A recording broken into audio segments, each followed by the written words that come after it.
소소한 듯하지만 결코 소소하지 않은 문제를 연구해보는 소소한 문제 연구소 시간입니다. 반가운 분이 오셨네요. 어문희 아시아 비전 포럼 연구위원 나오셨습니다. 어서 오세요. 네, 반갑습니다. 네.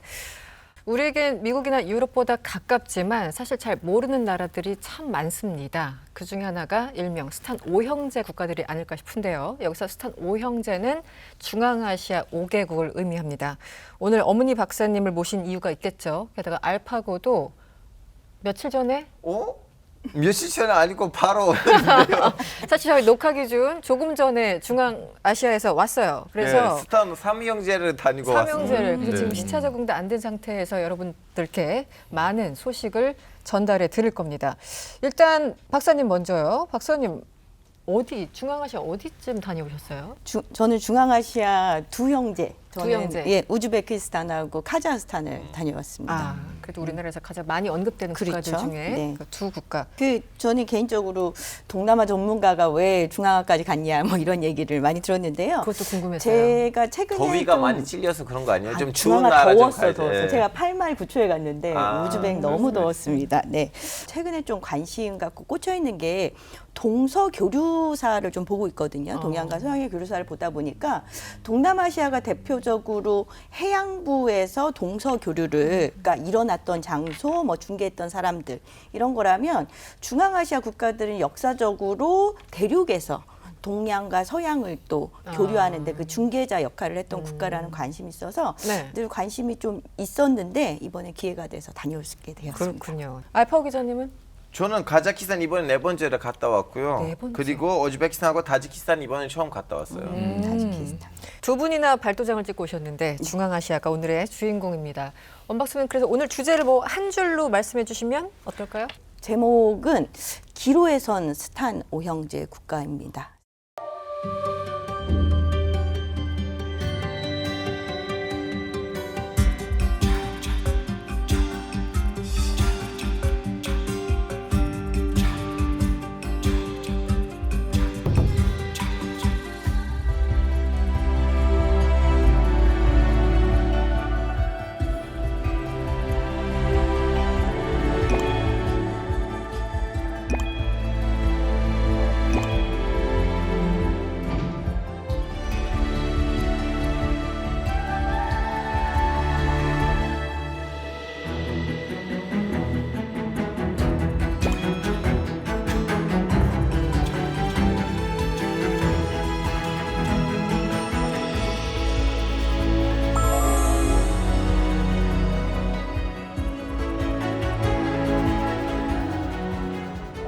그 구정 기자님과 간다현님, 이 스탄 5형제 하면 뭐가 제일 먼저 떠오르세요? 스탄. 도대체 이 스탄이 뭐냐? 아프가니스탄, 파키스탄도 스탄이고. 맞아요. 스탄. 도대체 이 스탄의 뜻이 뭐냐? 뭐예요? 더군다나 한국말에서 그 정도고 튀르키예 말에서도 그리스 아니고 유나니스탄, 유나니스탄. 불가리아 아니고 불가리스탄, 세르비 아니고 스르비스탄. 이렇게 몰랐어요. 아니, 스탄이 뭐예요? 스탄은 이제 땅. 땅. 영어로 스탄. 치면은 스테이트하고 어울려 같습니다. 서 있는 곳. 스탄. 일단 큰 문제가 해결됐어요. 네. 일단 스탄이 무슨 뜻인가? 그 지정학 관련해서 이제 뭐 특히 이제 뭐 상하이 협력기구라든가 이 중국, 러시아, 그다음에 서방 사이에 낀 뭐 이것도 많이 나오고 여러 가지 뭐 실크로드 그 원 박사님도 말씀하셨지만 당연히 실크로드도 생각나고. 그렇군요. 네. 사실은 중앙아시아는 그냥 그 문명의 어떤 교차로에 있을 뿐만 아니라 요새 이제 우리 전 시간에서도 많이 나눴던 러우 전쟁 이후로 지정학적인 중요성이 더 커지면서 그렇죠. 네. 중앙아시아가 요새 몸값이 많이 올랐습니다. 또 중앙아시아 자체도 외교적인 저변을 좀 높이고 균형 외교를 할 필요성이 있기 때문에 국제사회에서 자신들의 역할은 무엇인지 자신들의 입장이 무엇인지를 좀 밝히려고 하는 것 같습니다. 최근의 움직임이 그러니까 양쪽의 수요가 맞아 떨어지는 시기인 것 그렇죠. 같네요. 그나저나 박사님 일단 기초적인 내용부터 좀 알고 가야 될 텐데 보통 이제 앞서 말씀드린 것처럼 스탄하면 5형제국 거기 스탄 국가들 있잖아요. 이렇게 표현을 하잖아요. 이름 다 네네. 외우기가 어려워가지고. 그렇다고 또 파키스탄과 아프가니스탄이 7형제로 불리는 것도 아닌 것 같고 같은 그렇습니다. 스탄인데 네네. 도대체 이 정이라고 할까요? 이 스탄 5형제에 대해서 설명을 좀 해주시면 어떨까요? 사실 둘 다 그 스탄은 그 동일한 의미를 갖습니다. 네. 동일한 의미를 갖는데 중앙아시아의 어떤 특성을 봤을 때 이 국가들이 왜 밀집성을 갖느냐라는 것을 보면은 사실 이제 그 제정 러시아 시대 때 침공을 해서 소비에트 연방에 포함이 되어 있다가 이제 소비에트 탈냉전 시대의 소비에트 연방의 해체와 함께 새롭게 독립한 신생 국가라는 의미가 있습니다. 네. 그리고 사실 아프가니스탄이나 이제 파키스탄 같은 경우는 큰 틀에서는 그 남아시아, 인도를 중심으로 한 그쪽하고 이제 연결이 되어 있죠. 물론 종교나 문화적인 측면에서 아프가니스탄이나 파키스탄이 네. 중앙아시아의 국가들과 좀 연결성이 많기는 합니다. 그다음에 이제 또 사실 파키스탄에 대해서도 마지막에 이제 스탄이 붙어 있긴 하지만 이제 조금 더 여기서 이제 국제 상식을 가지고 계신 분들은 파키스탄이라는 국명 자체가 만들어진 조어라는 걸 알고 아실 것 같아요. 그러니까 대부분의 이제 중앙아시아 스탄 국가들은 사실은 땅이라는 게 있으면 그 앞에 땅 주인들이 나옵니다. 그러니까 우즈베키스탄은 우즈벡의 땅, 카자흐스탄은 카자흐의 땅, 네. 뭐 타지키스탄은 타지키스탄의 땅, 뭐 이런 의미를 갖는데요. 파키스탄 같은 경우는 사실 이 나라가 이제 영국으로부터 독립하고 또 인도와 이제 가장 크게는 종교적인 차이 때문에 이제 분리 독립을 하면서 실제로 파키스탄의 그 이제 소속 그 구성 지역이 됐던 이 5개 큰 지역의 이름을 따서 만들어지거든요. 네. 그래서 이제 이름이 이제 합쳐져서 만들어진 게 파키스탄이라고 할 수 있죠. 그렇군요. 그리고 어려운데. 또 이제 바키라는 말도 그 우르두 아니면 산스크리트어는 깨끗하다는 의미거든요. 맞아요. 그래서 우리는 깨끗한 사람들의 나라라는 의미가 되는 거예요. 그렇습니다. 이름 굉장히 좋은데요? 그렇죠. 네. 네, 이름 그렇습니다. 이게 스탄 이렇게 5개 국가, 스탄 5개국이라고 부르잖아요. 네. 그럼 이 국가들이 뭉쳐져 있는 만큼 네, 비슷한 점도 되게 많을 것 같은데 어떤 게 좀 공통적일까요? 저는 이제 사막. 사실은 이제 영토가 좀 척박하죠. 그래서 이제 전체적으로 보면은 카자흐스탄 땅은 이제 큰 틀에서 이제 평원, 초원지대라고 볼 수 있고, 네. 중앙아시아 지역의 거의 60%가 사막 지역입니다. 60%. 네. 근데 그러면 사막인데 뭐 어떻게 척박하냐라는 생각이 드는데 여기서 보면은 그 스탄 5개국 중에서 인구가 가장 많은 나라가 우즈베키스탄이거든요. 네. 근데 우즈벡이 이렇게 인구가 많을 수 있는 건 뭐냐면 여기가 사막 지역이지만 중앙아시아가 이제 서쪽 끝에는 카스피해가 있고 동쪽 끝에는 텐산 산맥과 파미르 지역, 그래서 이제 중국하고 경계를 이루는데 이 텐산하고 파미르에서 이렇게 기원하는 2개의 큰 강이 동서를 크게 흐르다가 아랄해로 들어갑니다. 근데 이제 그 두 강 사이에 우즈벡이 있어요. 그래서 이제 우즈벡의 그 동서 문화 교류 실크로드에서 가장 중요한 국가들이었는데 그래서 우즈벡의 우리가 이름 들어보면 좀 알만한 도시들이 대체로 아무다리아 강에서 오아시스 도시고 그래서 과거에 실크로드에서 주요한 교역의 도시, 그다음에 잠시 쉴 수 있는 도시, 뭐 이런 도시들로 좀 유명했었습니다. 네. 사마르칸, 부하라. 그렇죠. 히바 뭐 그런 그런데 국가들. 우리도 마찬가지인데 사실 지정학적으로, 그러니까 지리적으로 가까울수록 더 네. 분쟁도 많고 싸움도 많잖아요. 네, 네. 붙어 있으면 네, 네. 아무래도 이 스탄 5형제는 가깝고도 먼 이런 관계인가요? 실제 관계들은 좀 어때요? 서로 좀 다르겠지만. 어쨌든 이제 신생 독립국이 된 거잖아요. 네네. 그러니까 이제 90년대 이후에 자국들의 정체성을 좀 찾기 시작하고요. 그다음에 전체적으로 보면은 일단 소련에 의해서 경계가 좀 만들어진 게 있지만 인구가 전체적으로 되게 희박합니다. 그러니까 중앙아시아가 전체적으로 보면은 면적이 이제 한반도의 18배 정도 되거든요. 근데 한반도의 18배. 18배. 네. 네. 근데 그 중앙아시아 5개 국가의 인구를 다 합쳐봐야 8천만 명 정도 됩니다. 그러니까 이제 인구가 희박하니까 사실 그렇게 뭐 분쟁이 될 필요는 없죠. 그렇군요. 근데 이런 거 있었어요. 지금 문제가 뭐냐면 예전에 그 소련 시대 때 인구들을 좀 약간 강제로 맞아요. 이정시켰거든요. 그렇죠. 그러다 네. 보니까 다들 민족 국가를 탄생을 했을 때 그 오즈벡 쪽이 좀 약간 다른 나라들에서 좀 특이하게 남았기 때문에 그르기스탄에서는 오즈벡 사람들이 우리는 박해를 받고 있다고 해서 좀 한번 거기서 분쟁이 있었고 근데 그것도 네. 배경이 이런 거 있어요. 다 독립하고 난 다음에 세습으로 갔거든요. 근데 유일하게 민주주의를 제대로 실천했던 나라는 그르기스탄이었어요. 그래서 그 나라들 중에서 이렇게 민주주의가 하나 있다고 해서 네. 그 스탄 5형제 중에서 그르기스탄은 좀 약간 왕따가 됐어요. 너는 왜 이렇게 민주주의냐? 맞습니다. 거기서 대선하면 네. 한 네. 90명이 출마해요 대선에. 네. 너무 민주적이네요. 우리. 네. 네. 나머지 스탄 국가들이 사실 지금 대통령이 이제 독립한 이후에 한 2번 정도 바뀐 게 이제 많은 경우거든요. 근데 그래서 이제 세습이 이게 근데 나오는군요. 키르기스탄은 유일하게 이제 좀 민주적인 어떤 선거가 보장이 돼서 지금까지 대통령이 6번 정도 바뀌었습니다. 종교 같은 경우는 네. 대략 다 비슷한 다 순위파이니까 종교적인 순위파? 문제가 없어요. 아. 그러니까 다들 세속주의적으로 간 이거 있어요. 타지키스탄은요 이제 좀 이란 계통이잖아요. 그래서 거기서 좀 약간 이란하고 사우디의 백권 전쟁이 90년대 중순에 있었거든요. 그래서 갑자기 거기서 살라피파들이 일어나가지고 그게 좀 약간 내전을 일으켰는데 그래서 내전이 지금 제압된 상황이고 네. 그래서 좀 약간 종교 감시라고 해야 되나? 살짝 좀 약간 감시가 타지키스탄에서 없지 않아 있더라고요. 예를 들면 다른 스탄 형제들에서는 아잔 소리가 있잖아요. 그 이슬람 사원에서 올리는 소리. 그거는 다 공개적으로 소리가 나긴 하는데요. 타지키스탄에서 외부에서 안 나와요. 그 종교적인 조금 민감한 이슈가 됐군요. 예. 그리고 아시다시피 이제 그 러시아라든가 튀르키예에 있었던 IS 테러 사태들에서 IS의 대원들이 다 타직 사람들이었기 때문에 타지키스탄 사람들이 좀 약간 중앙아시아에서 좀 움직일 때는 감시의 대상이 된 상황이니까 타지키스탄 정부는 좀 그 종교를 살짝 좀 감시 순찰 네. 어떻게 보면 제압하는 정책을 부릴 수밖에 없는 거예요.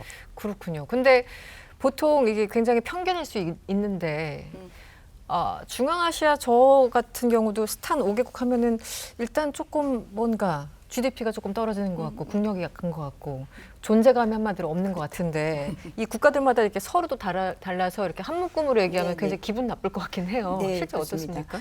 실제로 여기에 10,000불이 넘어가는 국가가 2국가가 있습니다. 10,000불. 1인당 일인 GDP가. GDP가. 근데 이제 보통 그 전 세계 국가를 봤을 때 이제 제 기준으로 보면 1인당 10,000불이 넘어간다. 제조업이 아닌데 뭐 개도국인데 분명 자원이 있습니다. 자원이 풍부한. 네. 카스피의 연안이 자원의 보고입니다.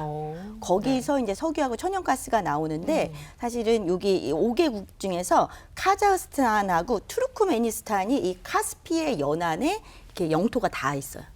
그래요. 그래서 지도상. 네. 그 두 국가가 이제 석유 자원과 천연가스 자원의 수혜를 엄청나게 보고 있죠. 네. 그래서 사실은 이제 카자흐스탄하고 이 투르크메니스탄에서 석유하고 천연가스가 좀 이렇게 여기가 이제 이게 생산성을 보이기 시작한 게 2000년대 넘어서거든요. 네. 그러니까 사실은 이제 부자 된 지 얼마 안 된 그렇게 얼마 안 됐네요. 거죠. 정말. 예, 그러니까 이제 한때는 뭐 제2의 중동이다. 네. 사실 매장량이 아주 많지는 않지만 실제로 한 번도 개발되지 않았던 곳이다 보니까 미개척지다 보니까 제2의 중동이 될 것이다라면서 전 세계가 관심을 가졌던 그리고 그런 게 여기 있습니다. 문제점은 뭐냐면 소련 시절 때는 특히 스탈린이 이제 그 산업화를 하면서 네. 예를 들면 여기 자원이 여기 우즈베키스탄에서 나와요. 그러면 공장이 거기 있어야지 빨리 나오잖아요. 그 자원의 공장은 카자흐스탄에 넣어요. 그럼 카자흐스탄에서 나오는 자원의 공장은 타지키스탄에 넣어요. 이렇게 하면서 서로 묶어줬는데 독립을 해버리니까 서로 다 분리가 남의 돼서. 나라가 되니까 오히려 그 공장 자기 안에 있는 공장이 자기 자원으로 가동될 수 없는 공장이니까 그 이제 튀르키예 중심으로 서양 국가들이 와서 그 공장들을 다 홀값으로 가지고 왔어요. 그래서 그 좀 약간 산업화가 좀 한 중간에는 15년 정도는 딜레이 된 거예요. 더 될 수밖에 없네요. 네, 이 중앙아시아 이제 주변국들 그러니까 그러니까 소련으로부터 독립한 여러 국가들이 굉장히 좀 혼란스럽죠. 예를 들면 몰도바, 조지아 같은 경우는 러시아 선거 개입으로 또 시끄럽기도 했었고요. 어쨌든 주변국들이 계속 좀 시끄러운데 이 스탄 5형제한테도 영향이 있을 것 같아요. 이 영향 중앙아시아. 많죠. 네. 이제 러시아가 우크라이나를 침공하기 직전에 카자흐스탄에서 이렇게 좀 정치적인 분규가 있었어요. 막 시위 일어나고.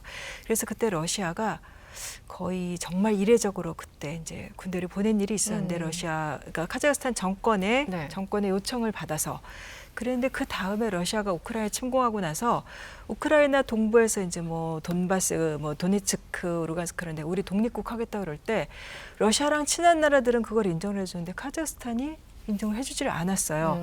러시아한테 빚을 졌으면 러시아 편에 서줄 거다라고 많이들 예상을 했는데 그러지를 않은 거예요. 카자흐스탄의 행보가.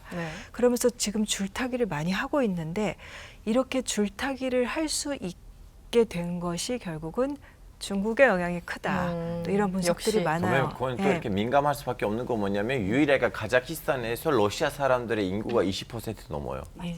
그 카자흐스탄의 대통령이 이렇게 만만치 않아요. 굉장히 외교를 잘해요. 외교를 잘하고 중국이 어떤 식으로 했냐면 2022년에 그 시진핑 국가주석이 코로나19 다음에 이제 처음으로 카자흐스탄 찾아가면서 맞아요. 네. 예, 그때 그러면서 이제 그 아스타나 선언이라 그래야 되나 이런 걸 했는데 이 지역의 내정에 어떠한 세력도 간섭하는 것을 반대한다. 그러니까 그거는 서방을 겨냥한 것도 있지만 러시아를 겨냥한 거예요. 결국 여기 우리 텃밭이다. 이제 러시아는 자기네 텃밭이라고 생각했겠지만 그리고 또 작년에 유엔 총회를 한 걸 계기로 해서 처음으로 미국과 중앙아시아 정상회담 했었고 그다음에 또 숄츠 독일 총리 거기하고도 정상회담하고 그다음에 그 여기저기 다 끼는 마크롱 프랑스 대통령 또 중앙아시아 방문하고 네. 그다음에 그 유럽 평의 의장도 방문하고 근데 러시아도 또 그러니까 당연히 중앙아시아의 우크라이나 전쟁 다음에 공들이고 몸값이 어마어마해졌네요. 몸값이 올라가고 네. 이게 진짜 뭐 꽃놀이패라는 게 바로 네. 지금 같은 경우 중앙아시아인데 그러니까 한마디로 러시아와 서방 사이에서 어느 쪽 편도 들지 않으면서 조용한 거리두기. 조용한 거리. 예, 러시아를 거론하지 않고 직접 도전하지 않으면서 그러면서 조용한 거리두기 우리는 중립. 그래서 분석들이 많아요. 친러냐 아니냐. 근데 아무튼 지금으로는 외교를 굉장히 잘하고 있다고 봐야죠. 유엔에서 찬성도 반대도 안 하고 기권 딱 이 정도의 스탠스로 이제 기권도 가는 아니고 건가요? 글쎄 우리가 어느 편을 찍을까 뭐 이런 정도. 예. 좀 얄밉게 주변 사람. 그럼 이 나라들은 CIS이라는 네. 기구 안에서 묶어지기도 하지만 네. CIS라면 러시아가 이제 대빵이잖아요. 근데 이 나라들은 동시에도 투르크 병화 의회라는 또 다른 기구 안에서도 묶어져 있어요. 이거 뭐냐면 덜골 계통의 후계자들의 모임이거든요. 아, 그래요? 또 여기에 이제 튀르키, 아제르바이잔, 스탄 5형제에서는 타지키스탄 빼고 나머지 4개. 왜냐면 타지키스탄은 덜골 계통 아니고 이란 계통이니까. 그래서 이 나라들은 때가 되면 러시아 앞에는 튀르키를 밀어주기도 하고 중국을 이렇게 밀어주기도 하고 그런 식으로 러시아를 지금 견제하고 있어요. 네. 지금 몇 시간 전까지 중앙아시아에 계셨던 알파오 기자 입장에서는 네. 일단은 중국과 조금 친해지려고 하는 건가요? 요즘 이제 기사를 읽다 보면 뭔가 이게 중국이 자꾸 이렇게 그럼 일단 타지키스탄에서 지금 네. 밖에 나가시면 웬만큼 전기차 다 중국산이에요. 역시 중국이 지금 거기 유일하게 오즈베키스탄에서 그나마 우리 쉐보레 이런 거 있어요. 그 중국이 확실히 자원 문제가 있고 네. 그리고 중국의 안보 문제가 있어요. 중국의 제일 큰 안보 문제는 우리는 다 대만으로 알고 있는데 또 다른 안보 문제는 위구르족이거든요. 위구르, 네. 그래서 이 위구르족 문제를 제압하기 위해서는 스탄 오이 형제 사이가 좋아야 돼요. 그래서 자꾸 국경도 좀 정리를 해야 되고 그래서 중국은 엄청난 돈을 부어주고 그리고 그 대가로 이제 가지고 가고 예를 들면 타지키스탄에 가보시면 그 새로 국회를 만들었는데 진짜 너무 아름다운 궁전이거든요. 네. 그 중국 그냥 갖다 준 거예요. 그냥 만들어서 만들어줬어요. 줬어요. 그거는 이제 중국의 그 힘을 중앙아시아에서 볼 수가 있는데 근데 중국이 압도적으로 일이 아니고 그냥 러시아를 견제하는 견제하는 차원에서 정도의. 우즈베키스탄에서 탔던 차의 절반이 BYD 전기차였어요. 네. 굉장히 놀랍네요. 우즈벡도 네. 그렇던가요? 우즈벡은 승차감이 예전에는 너무 좋더라고요. 타슈켄트는 특히나 그렇더라고요. 우즈벡 자동차의 97%가 맞아요. 대우 거였거든요. 근데 네. 그게 한국에서 수출을 한 것도 있었지만 우리가 그때 IMF 때 우리가 조금 경제 사정이 안 좋았을 때 이제 대우그룹 청산되고 하는 과정에서 우즈베크 대우 법인을 우즈베크 정부가 가져갔어요.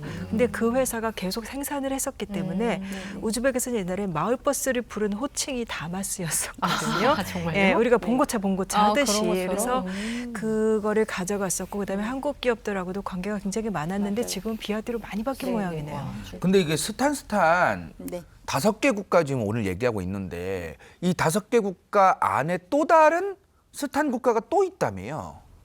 그 오즈베키스탄 안에는 가라칼파키스탄이 있는데 그것도 일종의 덜골 계통 민족이긴 하지만 그 독립 초기에는 좀 분쟁이 있었지만 그거 네. 지금 자치권을 얻어가면서 지금 마무리됐어요 현재로서. 가봤었는데 예, 그 카라칼파키스탄에 네. 선배님 오즈베키스탄 가셨죠? 예, 아라레를 카리카박스탄까지 가려면, 예, 네, 그 아라레가 있는 지역이 거기예요. 아. 그래서 카리카박스탄을 가는데 그 카라카박 사람들이 외모가 사실 한국하고 똑같아요. 아, 그래요? 예, 그래서 한국하고 거의 똑같고, 근데 우즈베크 사람들이 원래 한국 언어를 쉽게 배운다고 이제 어순이 비슷해서라고 하는데 그쪽 사람들은 더 쉽게 배우고 또 하나 그 친구들이 그러더라고요. 우리는 양고기보다 소고기를 더 좋아해. 이것도 한국이랑 똑같을 거야라고 소고기 더 얘기를 좋아하고. 하는데 네. 근데 아라레 쪽은 아마 사진 많이 보셨을 거예요. 이 사막에 뜬 배. 그래서 저 직접 보고 그때 사진도 찍고 했었는데 시각적인 충격은 굉장히 큽니다. 그 아랄해가 그 목화 키우느라고 말라붙어서 이제 결국은 사막에 배를 어디다 치울 수가 없어서 이제 배가 모래에 있는 거. 그때 네. 물이 모자라서 굉장히 취재하는 내내 많이 힘들었었어요. 그래서 지금은 나아졌다고 하는데 좀 어떻게 나아졌나요? 네. 아라레 사정? 제가 이번에 우즈벡 여행 들어갔을 때, 저는 개인적으로 아라레에서 가장 긴 시간을 보냈어요. 3일을 완전 풀리 그 카라칼 파크스탄의 그쪽 지역에서 아라레를 보러 갔었는데요. 네. 아까 말씀드렸듯이 이게 이제 두 개의 강이 이제 아라레로 들어가는 거잖아요. 근데 이제 아랄해에 대해서 저는 사실 조금 오해를 좀 풀었으면 좋겠다는 생각이 드는데, 아라레가 C잖아요. 근데 이게 C가 아닙니다. C가 사실은 아니에요? 레이크예요. 아, 호수. 네네. 그게 만약에 C면은 어떤 문제가 발생을 하냐면, 그것도 이제 세 개 국가가 둘러싸고 있거든요. 그러면은 이제 해리를 정해야 되는 이런 문제가 있어요. 근데 그렇지 않거든요. 근데 요거는 이제 호수고, 아까 말씀하셨던 이제 소비에트 시절에 면화를 키우기 위해서 관계수로망을 막 확보하다 보니까 아라레로 들어가는 물줄기가 줄어서 이제 아라레가 줄어들었죠. 그러니까 아라레가 이제 가장 컸을 때는 사이즈가 어느 정도나 되냐면 68만 제곱킬로미터니까 제가 찾아보니까 이게 스리랑카랑 좀 비슷해요. 네, 스리랑카랑 좀 비슷한데 네. 이게 한 그 60년대 이후부터 한 10분의 1로 줄었습니다. 그래서 분명히 이제 거기 드러난 게 맞아요. 그 중앙아시아 언어에서 이제 쿰이 사막인 거죠. 그래서 아라레가 드러난 곳도 사막화가 돼서 거기 아랄쿰이라고 아예 부를 정도입니다. 네. 그러니까 큰 틀에서는 세계은행이 여기에 발벗고 나섰습니다. 세계은행을 중심으로 해서 이제 아라레의 그 유역 관리를 좀 해보자. 이거 좀 너무 심한 환경 재난 아니냐. 그래서 이제 장기 계획이 있었는데요. 키르기스탄에서 이제 수력 발전 때문에 이제 방류를 시작하고 카자흐이 이제 물 관리를 하면서 이렇게 그 아라레를 큰 틀에서 보면은 북쪽은 약간 이제 복원에 좀 어느 정도 성공했다라는 얘기가 있는데, 우즈벡 영토로 남아 있는 곳은 이제 네. 사막화가 아주 심각한 정도인 거죠. 어찌 보면은 이제 이렇게 전체적인 소비에트 연방의 차원 혹은 우즈벡 차원에서는 그 국토의 더 많은 부분을 이렇게 좀 사람이 살 수 있는, 농사를 지을 수 있는 곳으로 만들고 그 아라레를 좀 포기한 것일 수도 있다라는 생각이 들어요. 그래서 네. 저는 아라레를 끝까지 좀 살리는 거는 조금 문제가, 그러니까 지금은 좀 어렵지 않나라는 판단이 들기 때문에. 살렸어요. 네네. 카자흐스탄이 네. 우즈벡은 조금 자원이 없고 목화는 우즈벡이 많이 키웠고 그래서 우즈벡 쪽은 좀 못 살렸다가 이게 나중에 하도 마르니까 두 개로 갈라졌고 세 개로 갈라졌어요. 근데 카자흐스탄은 좀 많이 애를 써가지고 네, 굉장히 네. 많이 복권을 했다 그러더라고요. 복원이 됐어요? 이게 중앙아시아면은 옛날에 소련 때 스탈린이 억지로 연해주에 있던 고려인들 이제 끌고 가서 거기다가 다 그냥 내버려둔 그런 안타까운 역사가 있잖아요. 네. 고려인도 엄 박사님 만나 보셨나요? 그렇죠. 제가 이번에 간 목표 중에 하나가 그 카자흐스탄의 고려인들이 이제 조금 경제적으로 성공한 그 고려인들도 있지만 되게 열악하게 사시는 고려인들도 있어요. 그래서 네. 이 고려인들 겨울나기를 지원하기 위해서 이제 석탄을 좀 가난한 고려인들에게 석탄 넣어주는 그런 NGO 활동가들하고 같이 카자흐를 갔습니다. 그래서 네. 고려인 만났죠.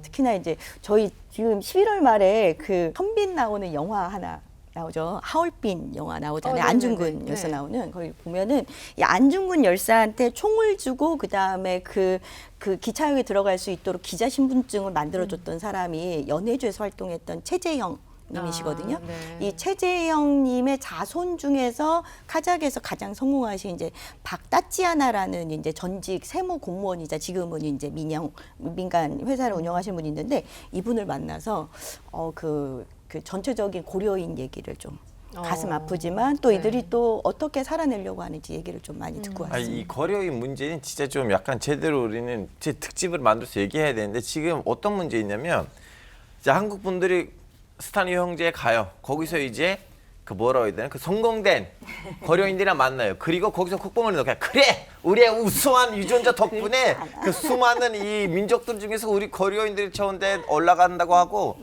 그분들이랑 제대로 된 교류, 도움, 지원 아무것도 없어요. 다 일회성으로 끝나버린다. 그냥 보고 즐기고 와요. 분들이 강제 이주를 당한 것은 옛 소련 시절이고 그때는 같은 소련이었기 때문에 우즈베키스탄이나 카자흐스탄 같은 데 갔어도 같은 소련이었어요. 네네. 그래서 그분들이 하시는 말씀이 죽으라고 보냈는데 우리가 이렇게 논밭 개간해가지고 노력 영웅되면서 이렇게 먹고 살았다. 거기서 어느 정도 안정된 기반도 많이 갖추고 했는데 네. 근데 덜커덕 독립을 했잖아요. 네네. 우즈벡이나 카자흐나 다. 근데 그 다음에 이 나라들은 자기네 민족 중심으로 나라가 구성이 되는데 한마디로 우즈베키스탄에 있는 고려인들은 우즈베크어는 못하는 거예요. 러시아어만 할 수 있었지. 우즈베크족이 아니었으니까. 네네. 독립을 한 뒤에 이게 문제가 생기는 거예요. 또 외면당했겠네요. 예, 외면당하는 일인데 뭐 이게 무슨 뭐 박해를 받았다 뭐 이런 건 아니지만 어쨌건 굉장히 이제 끈떨어진 신세처럼 된 면이 있고 근데 이게 굉장히 어떻게 보면은 코리안 디아스포라라고 부르는 거 이런 것 중에 가장 좀 역사도 길면서 곡절도 많고 그러네요. 여기서 이제 한반도에서 살기 힘들어서 저기 북쪽으로 넘어갔다가 거기서 또 다시 강제주를 당했다가 그리고 거기서 다시 예를 들면 한국에 오신 분들은 다시 또 역으로 이주해서 오시는 그러니까 이게 몇 대에 걸쳐서 몇 번의 이주 역사가 이렇게 그분들이 안고 계시는 건데 그런 거에 비하면 우리가 그분들한테 관심을 갖는 거는 알파고 씨가 지적한 대로 예를 들면 무슨 뭐 우리 광복절이라든가 네. 딱 이런 때 아니면 사실 우리가 좀 관심을 안 갖기도 하고 그래서 그런 부분들을 우리가 지원해 주는 문제라든가 아니면 이렇게 좋은 인연으로 계속 네. 여태까지 살고 계신 분들이라든가 이어가는 거는 굉장히 참 잊고 있지만 중요한 문제인 것 같아요. 네. 가깝고도 먼 중앙아시아 스탄 5개국에 대해서 좀 알아봤는데요. 사실은 여전히 잘 모르겠고 사실 지도를 그려보라 하면 절대 못 그릴 것 같고 앞으로 어떤 관계를 좀 이어가는 게 좋을까요? 알파고 기자님 어떻게 보세요? 타시켄트에서는 서울문이라는 동네가 있어요. 가보셨죠? 서울문. 타시켄트 딱 가운데 너무 이렇게 샤르샤르 이렇게 흘러가는 강이 있어요. 네. 강 양쪽에다가 살짝 한국 스타일로 가게들을 꽉 이렇게 1, 2, 3층으로 만들어주고 이렇게 강을 맞아 보면서 맛있는 레스토랑들, 카페들, 바들이 있어요. 유튜브에서 본 것 같아요. 아, 네. 그래요? 오. 야, 그런 데다가 서울문이라 나오고 왜 서울에다가 그런 예쁜 거 없냐. 그런 아쉬운 마음과 함께 이런 서울문들이 중앙아시아에서 많아졌으면 좋겠습니다. 네, 교류를 이어나갔으면 좋겠다, 훨씬 확대했으면 좋겠다 이런 얘기를 하시는 거군요. 간대원님 어떻게 보세요? 사실은 이제 아까 일회성이다, 이벤트성이다 다 지적을 해주셨는데 어떻게 좀 이어가는 게 좋을까요? 네. 어찌되었든 앞으로 이제 원자재, 어떤 에너지 이게 언제 어디서 어떤 나라에게 또 필요해지고 다변화되는 이런 국제 질서 속에서 그 어떠한 나라랑도 관계를 척을 질 필요가 없단 말이죠. 우리나라는 전 세계 모든 나라와 잘 지내면 잘 지낼수록 좋은 게 우리나라라고 저는 생각하기 때문에 중앙아시아 국가들과도 어떻게든 점점 이제 좀 다극화되고 있는데 세계가 네네. 그럼에도 불구하고 그 외교적인 어떤 대화를 할 수 있는 마지막 어떤 선 이거는 절대 내려놓으면 안 되죠. 어느 네. 국가든 간에. 네. 저는 그러니까 지금 뭐 경제적인 필요성 이런 거는 간대원님도 지적해 주셨고 하니까 좋은 영향력을 주고받았으면 좋겠어요. 우리 이제 아시아의 범위가 옛날 우리 동북아만 보다가 네, 그다음에 동남아시아도 우리가 좀 가깝게 느껴지다가 이제는 좀 중앙아시아도 우리가 같이 좀 같은 친구고 이웃으로 이렇게 해서 서로 같이 발전하는 여러 가지 의미에서 민주주의도 그렇고 그렇게 됐으면 좋겠어요.